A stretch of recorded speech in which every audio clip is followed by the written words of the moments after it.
Verse 30, chapter 7, Shrimad Bhagavad Gita. Those who know me as existing in the physical and the divine planes, and also in the context of the sacrifice, they of concentrated minds know me even at the time of death.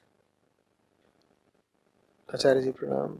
What does it mean to know Shree Krishna as existing in the physical and divine planes, and also in the context of the sacrifice? What it means is that you should be able to see the truth of the material and the mental world if you are to disappear forever. What he's saying is, they know me even at the time of death.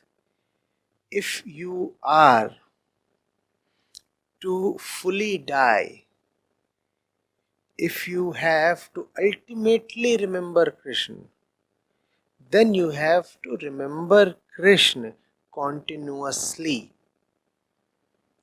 What is remarkable here is that Krishna is not saying that remembering him only at the time of physical death will suffice. He is not saying that. He is not saying that if you want to be liberated from the cycle of birth and death, then just remember me once when you are at the moment of your physical death. No, he is not saying that. He is attaching conditions. Those conditions are all important. What are the conditions? He is saying, remember me in the physical realm. Remember me in the divine realm. By divine realm, he means basically the divine, the realm of mental desire. We all are desirous of something. That which we are desirous of, Sri Krishna has already explained in other chapters, comes in front of us as the particular God we want to worship. In fact, it is our desires that take the shape of our favorite God. By God here is not meant Brahm. By God here is meant Devi or Devta. Right? And that is the reason why in the Hindu pantheon there are so many gods and goddesses. Because we have so many flavors of our desires. Every single desire takes the shape of a god or goddesses. So here is Lakshmi Devi, here is, all of them actually represent our desires, right? So Sri Krishna is saying, you should be able to see that in all your desires you are actually and ultimately desiring for me only. Just as you should be able to see that the entire expanse of the universe, which is nothing but the expanse of consciousness, has me as the seed. Similarly, you should be able to see that in whatever you desire, you are actually desiring me only. Then you will be assured of your final and ultimate liberation. Right? The conditions are quite stringent. They demand your entire life. They are saying that all the movement of your sensory apparatus should be in the light of Krishna. When the eyes see, they should be able to see through what they are saying. They should not merely look at the object, they should be able to penetrate the object. When the mind thinks, when there is desire, when there is the arrival of the various deities, then you should be able to penetrate the mechanism of the mind. Right? That is when you will meet the ultimate death, which is liberation from life and death itself. And then he also says, in the context of the sacrifice. What he means here is you should know what the reality of yajna is. When you are indulging in a practice like yajna, you should know what is being offered, to whom, who is the recipient. In one of the previous chapters, Krishna dwells quite at length on the importance of yajna. Right? There is a great danger that all the practices that have a hidden message or truth underlying them can become just perfunctory movements. Right? You say, I know what the sacrifice is like. 1, 2, 3, 4, 5, 6, 7, 8, 9, 10. It's a 10-point procedure. Do this, do this, do this, do this, do this, do this. Shree Krishna is saying, I am for the ones who know the essence beneath the process. Those who understand the reality of yajna, I am for them, because they alone will benefit from the practice of yajna. Right? In all these three ways, knowing the reality of the physical plane, knowing the reality of the medical plane, of the mental plane, and knowing the reality of the actions that we undertake, actions like yajna. He is saying you have to be very vigilant. You have to be very conscious. You have to know what really you are doing. When you know what you are really doing, irrespective of what you are doing, then you meet Krishna. That's what the entire message is. Pranamachari. Recently I've started again reading Nisargadatta Maharaj. So I just wanted to confirm, because these 3 days we have been talking about Kshetra again. Now we have again talked about that. So wanted to know if the I am that Nisargadatta Maharaj constantly talks about, is that the Kshetragya only? It corresponds with Kshetragya. All that which comes after the am, I am, all that which comes after the am belongs to the realm of the eight. I am the ego, I am the intellect, I am water, I am soil, I am a combination of the elements, I am the body. So all that which is an object to the subject that I am is belongs to a Paraprakriti. Paraprakriti, the subject is I am, and truth or Atma, if you want to give it a name, you could probably call it as pure I-ness. Pranamacharya, what we need to sacrifice is the ahankar.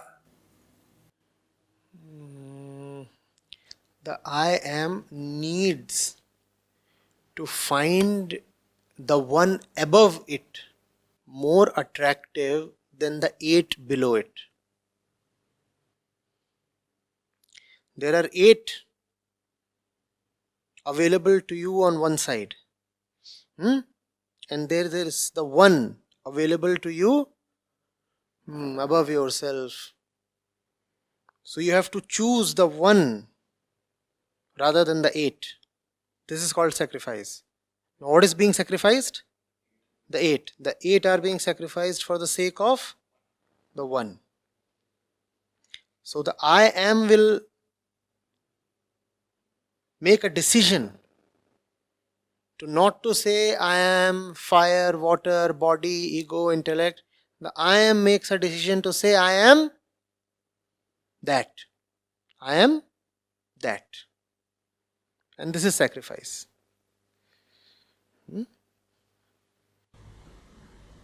Eliminating one.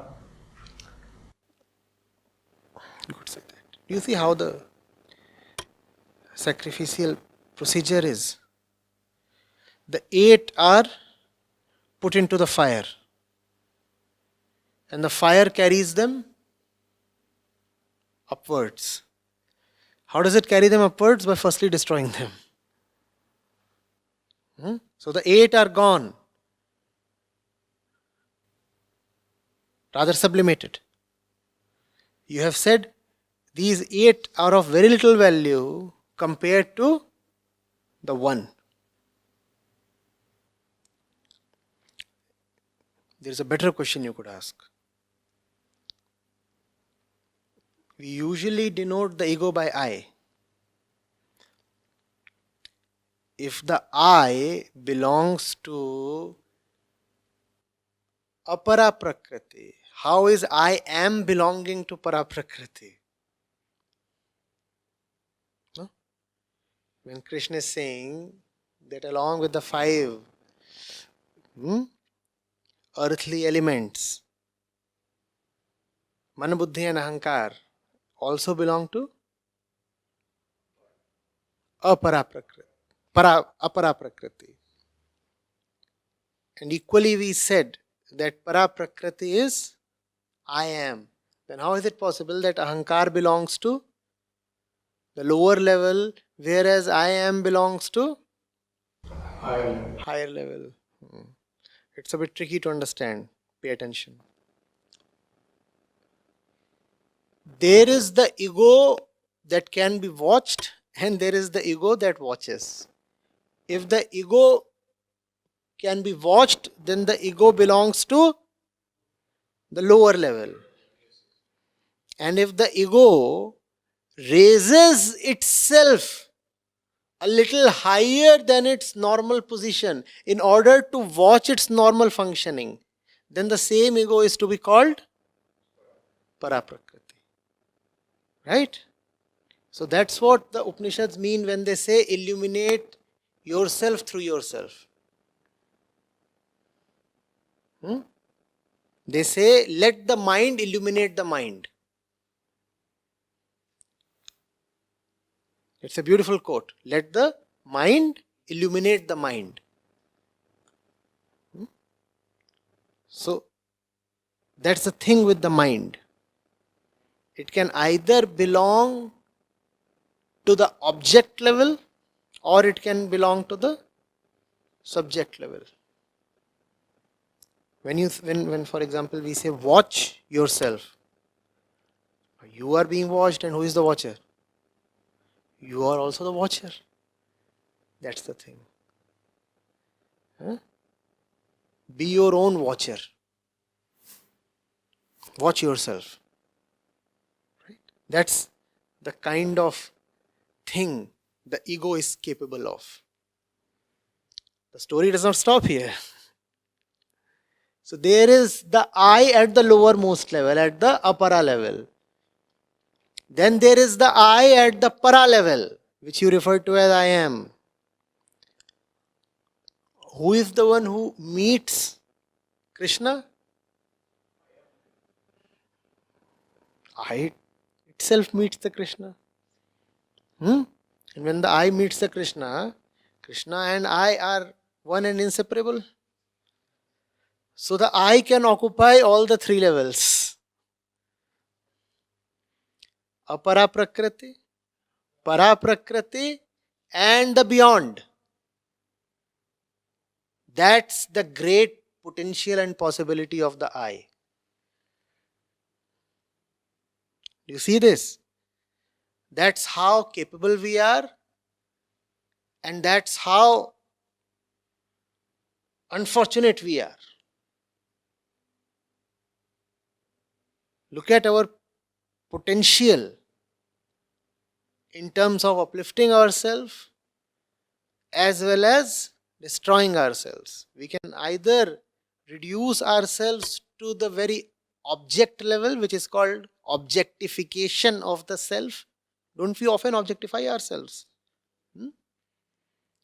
When you, for example, treat yourself just as the body and flaunt your body, don't you say that you are objectifying yourself, right? Then at what level of existence does I belong? 1, 2 and 3?